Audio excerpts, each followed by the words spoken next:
Hello students, good morning to everyone. Welcome to the another session of Anand Medical Academy. Let us start the new chapter now. Moving charges and magnetism. So the basics of this chapter you might have learned as magnetic effects of electric current, magnetic effects of electric current in your 10th standard. In the last classes, if you could understand, let us take the current electricity chapter where we had learned about chemical effects of electric current, that is the concept related to the electric cell. And in the same chapter, we had done heating effects of electric current. Now it is the turn to learn magnetic effects of electric current. In this magnetic effects of electric current, in this first session, we will be learning about the basics of the chapter, then we will move into the deeper levels of it. So, moving charges and magnetism. As the title indicates, moving charges. Let's start with the charge. We had already discussed, imagine there is a charge which is at rest here. There is a charge which is at rest. You know, the influence of the charge or the space around the charge in which its influence is there, that is called electric field. Yes or no? 100% it is yes. The space around this charge in which its influence is there, so that is called electric field. What is this called? Electric field. And that is the electric field is denoted with the symbol E bar, which is a vector quantity. Now, there is a magnet here, carefully see. There is a magnet. Magnet will have two poles, one is north pole and the south pole here.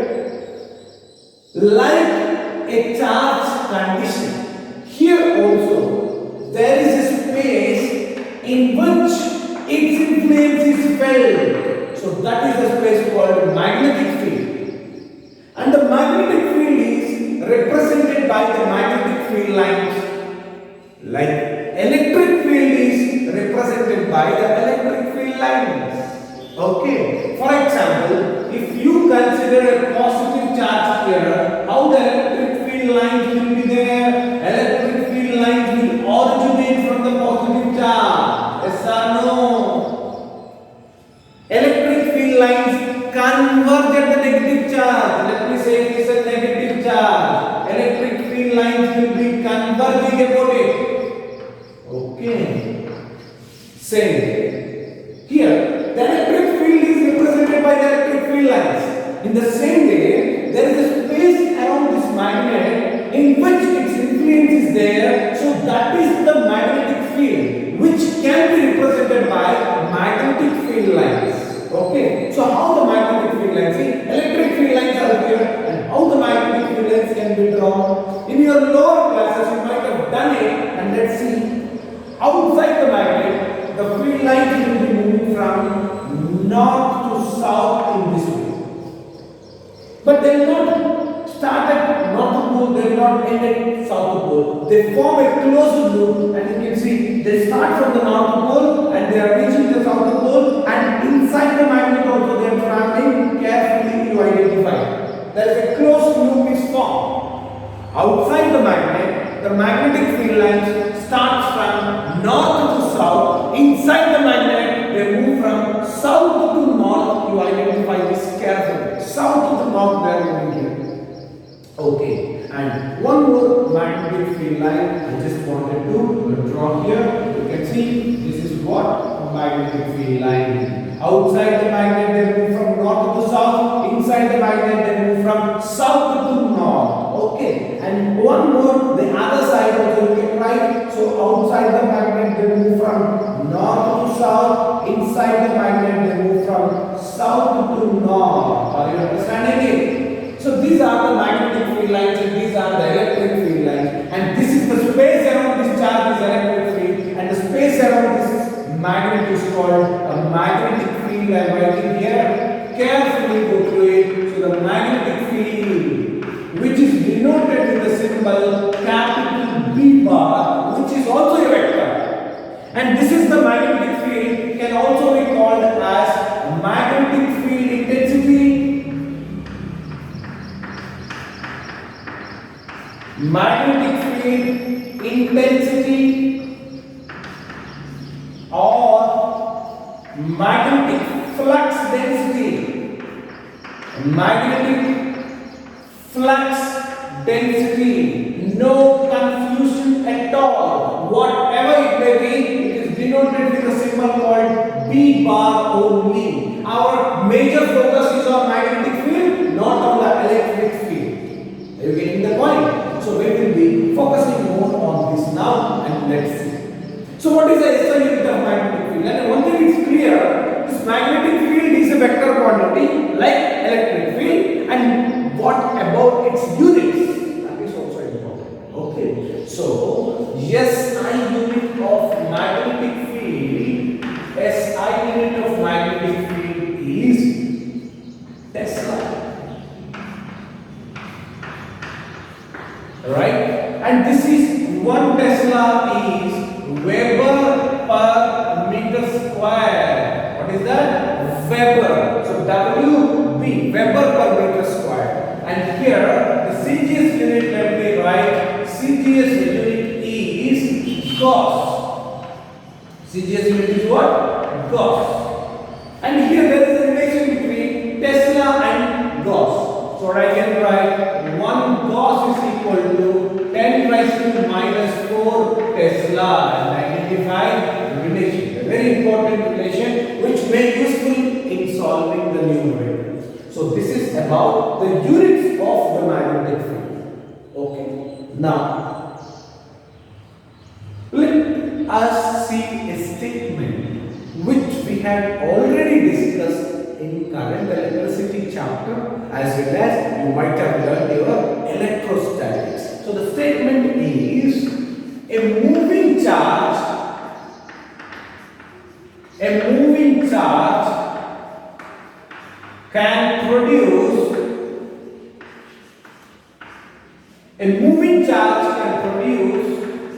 both electric and magnetic fields. Get here. A moving charge can produce both electric and magnetic fields. What does that mean? A static charge can only produce electric field around it, like this. A moving charge can produce both electric and magnetic fields around it. Understand?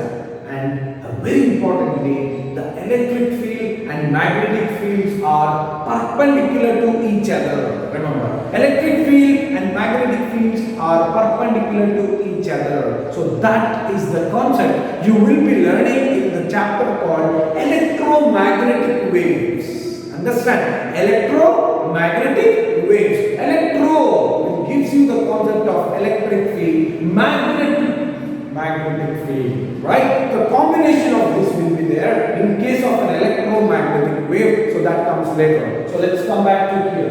A moving charge can produce both electric and magnetic fields. For example, in a space, so in a plane, so there is a charge q which is moving with a velocity v bar. Okay, with a velocity v bar. So this is a moving charge which will associate an electric field as well as magnetic field. So definitely there is a force of electric field on this charge, force of magnetic field on this charge. Understand? Clear? Force on the charge due to electric field, force on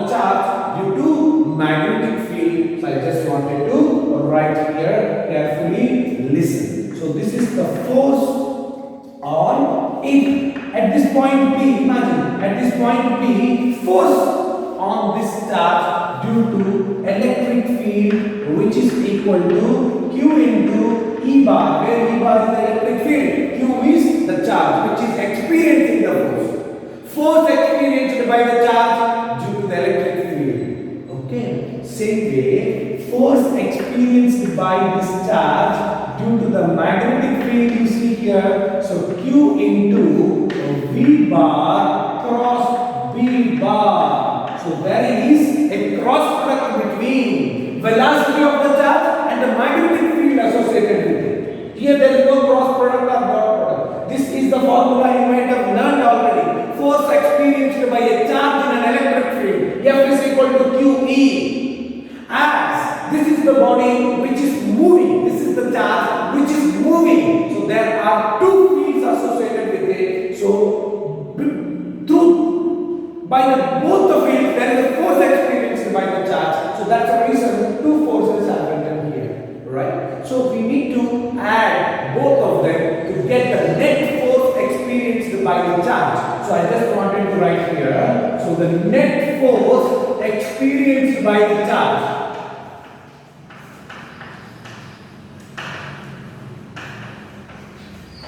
Net force experienced by the charge is F net bar, which is equal to, so Q E bar plus Q into V bar cross B bar. Okay. Both the terms I can take common Q here. So that is F net bar is equal to Q if you take common. So that will be E bar plus V bar cross B bar. So this is the net force experienced by a moving charge. It's called Lorentz force. What is it called? Lorentz force. The first person gave this equation is called Lorentz. So this is the scientific name. So the force experienced by a moving charge, that's a net force. So this is what? A very important force. A very important force. And we will be concentrating more on it later, right? As it is an introduction class, I just wanted to give you the full introduction about this chapter. Okay. So let us concentrate a little more about this magnetic force, because our topic of interest is magnetic force. Okay. Now, let's concentrate a little more on it. So if I write the magnitude of magnetic force, see I am not writing the vector form, just I am taking the magnitude, which is equal to Q into V bar cross B bar. If you want in the vector form, this direction, you will get it by using V bar cross B bar. V bar cross B bar. How you will be getting the direction of this force? Force, it is a vector quantity, right? You need the direction of it. How you will be finding it? By using the cross product. In cross product, how you will be finding the direction? It's so simple. So that is the right hand rule, right? First, you must keep your hand in the direction of V bar and curl towards the direction of B bar. So then you will get the direction of this force. Understand? So for example, let us say here, for example, here. Okay. So this is your V bar direction. Fine. And there is a vector which is V bar is here. So V bar cross B bar direction, how you will be finding? So this is what a V bar, and you will be curling towards V bar. So simple. It's your right hand up over here. So V bar you will be placing and curling towards V bar. That's called V bar cross B bar. And the thumb is the direction giving you the cross product direction. Understand? Here the cross product direction is the force direction. Anyway, this Q is a constant. Okay. Clear? So now this is what the direction which is out of the plane. See the representation here. Any physical quantity which is out of the plane will be represented like this. Out of the board you can see. So it is represented in this way. Any physical quantity which is into the plane can be represented with a symbol called So this is the symbol representing out of the plane, and this is the symbol represent into the plane. You can see into the plane and out of the plane. You get the point? Mostly we will be using to represent the magnetic field, but you can represent any physical quantity in this symbols with this symbol when V bar plus V bar is out of the plane. You see the representation. What is this? What is this here? V bar plus V bar direction. Understand? So that is nothing but the magnetic force direction. Clear? So now let's come back to this. So you know how to find the V bar plus V bar direction, that indicates force direction in this case. If it is a vector form. If it is in a magnitude, how to do that? So Q into V bar plus V bar can be written as VB sin theta. You get it? Force on a moving charge due to the magnetic field is depending on how many physical quantities? Q, V, B, theta. Theta is what? Angle between. What is that? Theta is angle between. Angle between V bar and B bar. Theta is the angle between V bar and B bar. And lot more details will be discussed related to this magnetic force now. The first man who discovered the phenomenon of magnetic effects of electric current is Ørsted, right? Ørsted experiment is the proof for what? The proof for the magnetic effects of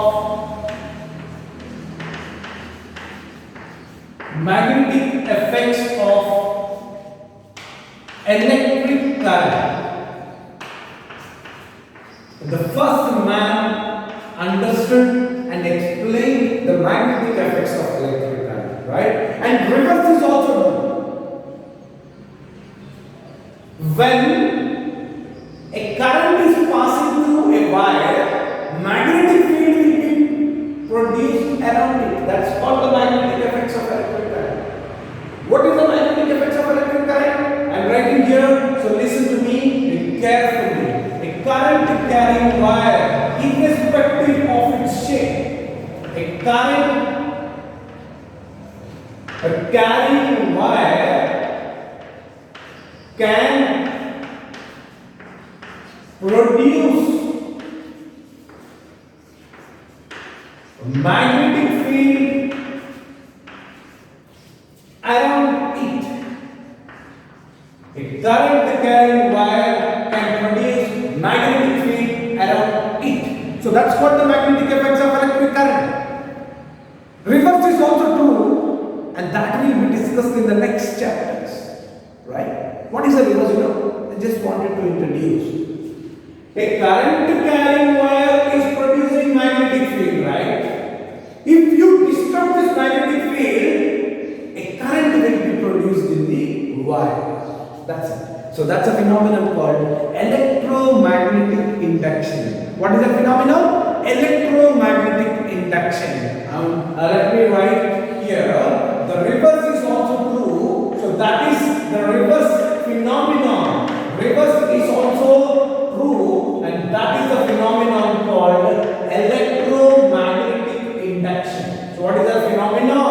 Electromagnetic induction. Are you understanding? And this is the electromagnetic induction phenomenon was first developed by a scientist called Faraday. Okay? Now, we are doing the Ørsted experiment. It is so simple. The actual name of it is Hans Christian Ørsted. In 1820, there was an incident happened here. 1820. In his university, he is demonstrating the lecture on the current flow and how the bulb flows. That's the lecture. It's so simple now, but at that moment it was so difficult experiment. So now what was the experiment there? So there is an electric bulb, carefully go through it. So there is an electric bulb is connected to the wires, and this is what a current carrying wire, and the battery is here, okay, and there is a plug key is also here. This is key and this is battery and it is bulb, right?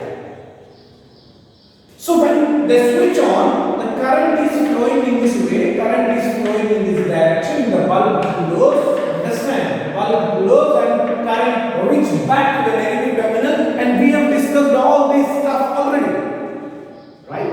What is happening here? There was an experimental setup which is taking place at some height from the surface of the table. Look at here. If it is the surface of the table, at some height this experiment is taking with the help of some support. Now, Oersted is demonstrating this experiment with his students.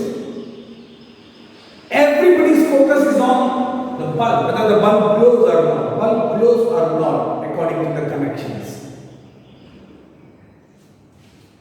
Experiment has started, they switched on, bulb is glowing. They switched off, bulb off. Switched on, bulb goes. Switch off, bulb off. Every student is focusing on the bulb except Hans Christian Oersted. What was the Oersted doing at that time? He is not simply switching off, switching on the battery. He is observing a magnetic needle called magnetic compass, which is kept very, very close by to this electric wire. Imagine it is an electric wire. So there is a magnetic needle, magnetic compass is kept just below it. Understand? So below it I cannot draw. I am drawing here like this carefully. It is the north pole and it is the south pole of the magnetic compass. Just below it there is a magnetic compass is kept. So if this is the wire, current carrying wire, just below it there is a magnetic compass is placed like this. Everybody is observing the light, but Oersted is experimenting and observing this magnetic compass. When the current is flowing in this way, there is a deflection identified in the compass. Are you understanding? There is a deflection identified in the compass. So there is a deflection. There is a deflection. Are you getting the point? Clear? So now, when the current is flowing here, he observed there is a deflection here. You can see the needle, north pole is deflected here. Okay, clear? So carefully look at it. When the current is flowing, when there is a current flow in the wire, he observed that there is a deflection in the magnetic compass or magnetic needle. When there is no current flow, no deflection, you notice no deflection. He did one more thing. One more thing, he just reversed the direction of current. By interchanging the polarities of the battery, he reversed the direction of current. When the direction of current is reversed, and initially deflection here is identified in this way, right? After that, the deflection is moved to the another way, right? So when the current direction is reversed, the deflection is also reversed. So now, when the current is reversed, deflection changes its direction. Are you understanding? So this is the evidence, 100% evidence of the magnetic effects of electric current. When a current carrying wire can produce a magnetic field around it, why the magnetic compass will deflect? Magnetic compass is also a type of a magnet. When it will experience some force, see, without the force it will not deflect. Understand? See, imagine this is object here. Without the application of any force on it, it will never move, right? If I apply some force on it, see, it will move it. So, this is a type of magnet. Definitely, magnetic field only can apply some force on it. Understand? There is no other way. Magnetic field only can apply some force on it. So that's called magnetic force, and this is called the deflection in the magnetic compass is produced 100% due to magnetic field only. You got the point? Clear? So this is the evidence of magnetic effects of electric current. Now, let's learn the concept called right hand thumb rule. Right hand thumb rule. It's so simple. Right hand thumb rule is to identify the magnetic field around a straight current carrying wire. Right hand thumb rule is used to identify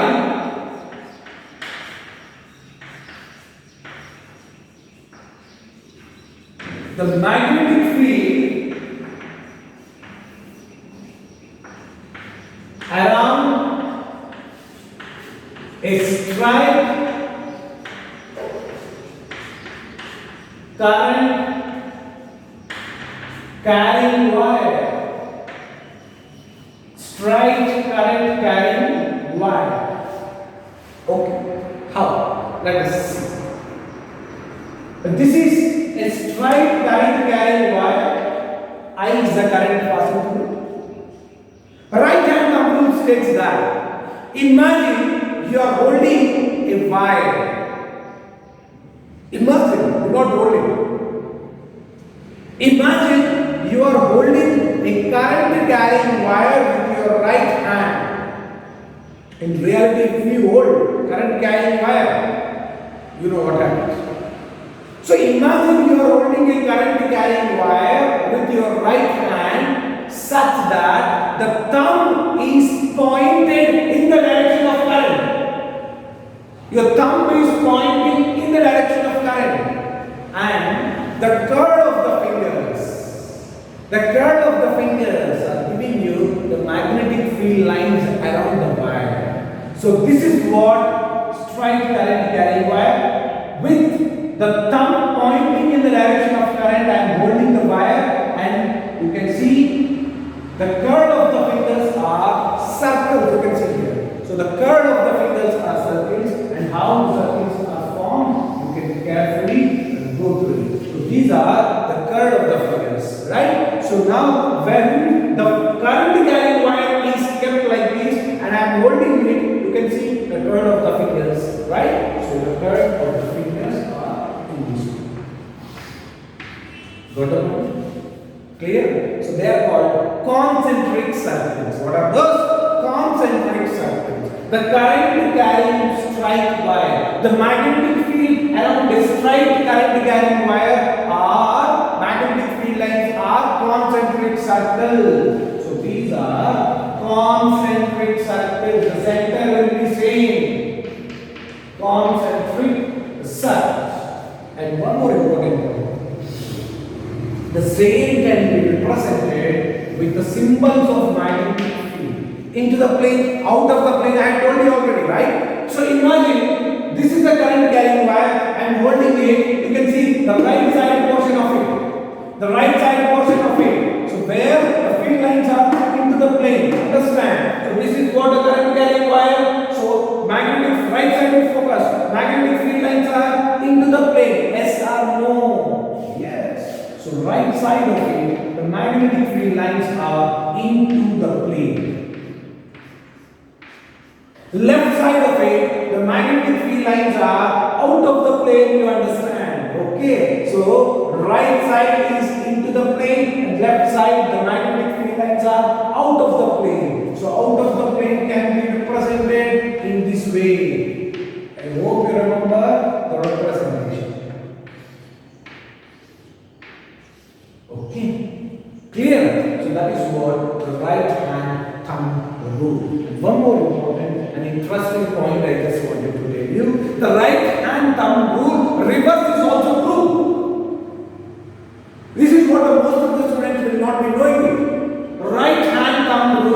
reverse is also true.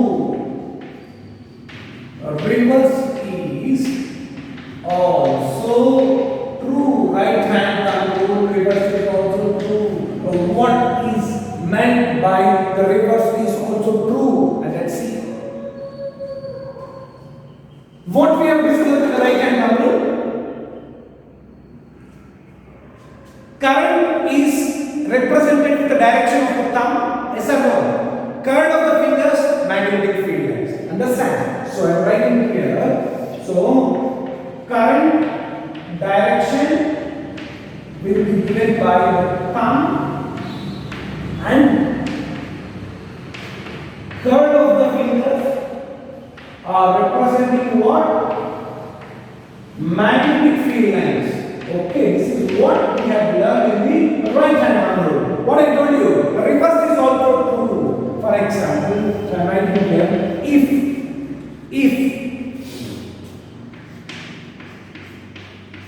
curve of the fingers gives the current direction, curve of the fingers giving the current direction. First thing is current is given by the thumb direction and the curve of the fingers magnetic field lines. You can just reverse it. Curve of the fingers current direction, and definitely your thumb will give you the direction of a magnetic field lines. It's so simple. Are you understanding? So simple, right?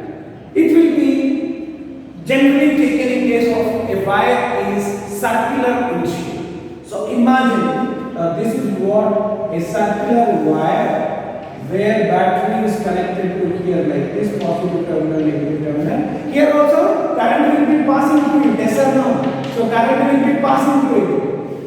Any current carrying wire we have discussed, irrespective of its shape, it will produce magnetic field around it. Yes or no? Yes, around it. And inside this coil, inside this circular coil, how the magnetic field will be produced, you can use. And what is the direction of that magnetic field? You can use by using right hand thumb rule in reverse condition. What's the reverse condition? Curve of the fingers are representing the current direction. Where is the curve of the fingers? You can see here. So this is what the curve of the fingers. This is what the curve of the fingers.